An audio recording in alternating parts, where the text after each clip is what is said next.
कि सूत जी महाराज आगे की कथा बता रहे हैं।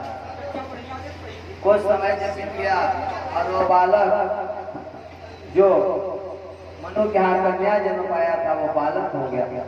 समय बीतता चला गया। एक दिन वो बालक मृग का आखेट करने शिकार करने के लिए वन में गया। वन में जाते जाते वो आनंद में चला गया और ऐसे आनंद में चला गया जहाँ पर जाने के बाद कुछ समय के बाद जो हिमालय में था वो अरण्य में जाने के कुछ समय बाद से पता चला कि वो लड़का से फिर लड़की बन गया। जय हो। अब वो लड़की बन गया, बड़ा घबराया, परेशान हो गया, ये क्या हो गया। जैसे आनंद में मैं आया अब मैं कन्या बन गया, अब ये क्या नया हो गया। कुछ दिन तक घर में नहीं बताया, इधर उधर भागते बीत गया। एक दिन मनु जी से बताया महाराज पिताजी मैं तो कन्या हो गया हूँ अंदर से, अब कैसे मैं बनूं, अब तो गड़बड़ा गया, मैं तो कन्या बन गया। मनु ने कहा घबराइए मत, बुलाते हैं अभी ठीक करने वाले। क्या कौन? क्या वशिष्ठ भगवान को बुलाया जाए।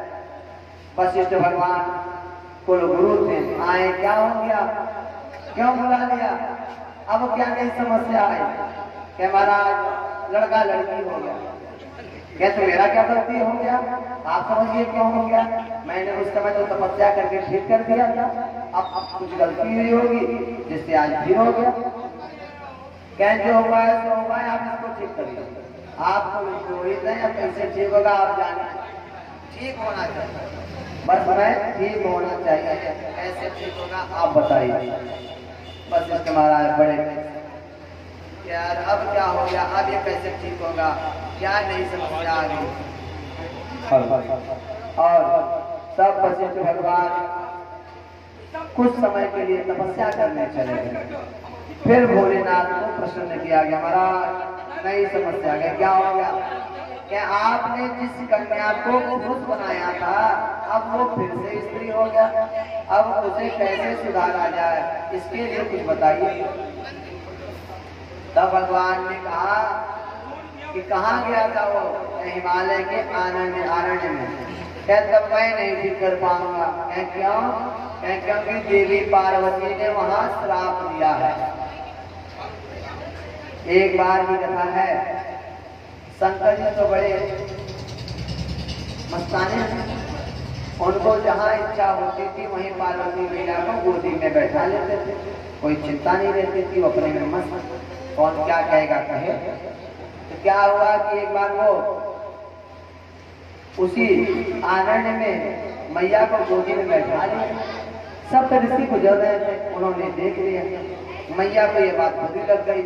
क्या प्रभु देखिए ये अच्छा नहीं है, आपको फर्क नहीं पड़ता, इसका मतलब आप मुझे भी फर्क पड़ता है, आप ये पड़ता ये गलत है।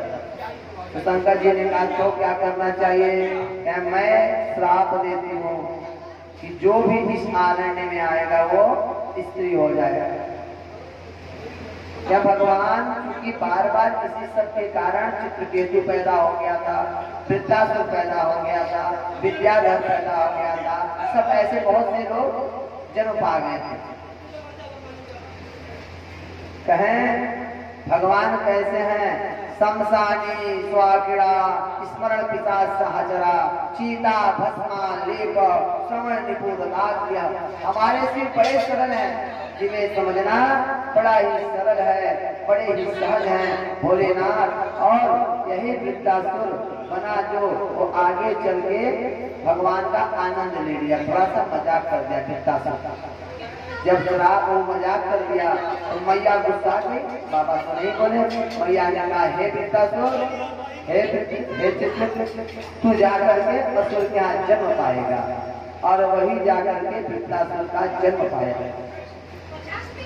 इस आरण्य में जो भी आता है वो कन्या बन जाता है, और वहीं पर जाके मनु के पुत्र चले गए जिससे वो कन्या बन गया। कहें तब उनका नाम रखा गया ईला, और वैसे उनका नाम था सुंदु। जब तक वशिष्ठ जी वहां तपस्या कर रहे थे तब तक ईला से भी वंश चलने लगा। ईला को भी संतान हुआ, उसका भी वंश चला कन्या का भी, क्योंकि किसी को बताया नहीं गया चोरी चोरी की राजकुमारी। ईला से जो वंश चला वो था चंद्रवंश। चंद्रवंश जो था वो ईला से चला, और शुद्ध से जो चला वो चला सूर्यवंश, वो शुद्ध से चला। कई पुराणों की जो कथा है ये बड़ा ही आनंददायी है। कथा का जो ज्ञान है वो संत से मिलता है। तब इतना समझ लेना, जब हरि मिले तेरी वारी हरि गुण गाए, तब इतना समझ लेना अब हरि मिलन होगा।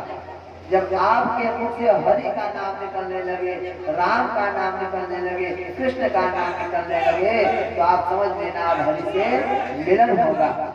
आंखों में आंसू आए, दिन रात हरि की याद आए, तब समझ लेना हरि मिलने वाले हैं, हरि की कृपा विशेष होने वाली है। चलिए कथा के साथ आगे बढ़ते, थोड़ा सा ध्यान आप लोग का कहीं होगा। बोलिए जय माता दी, जय माता दी, प्रेम से बोलिए, जय माता दी, प्रेम से बोलिए, जय माता दी, प्रेम से बोलिए।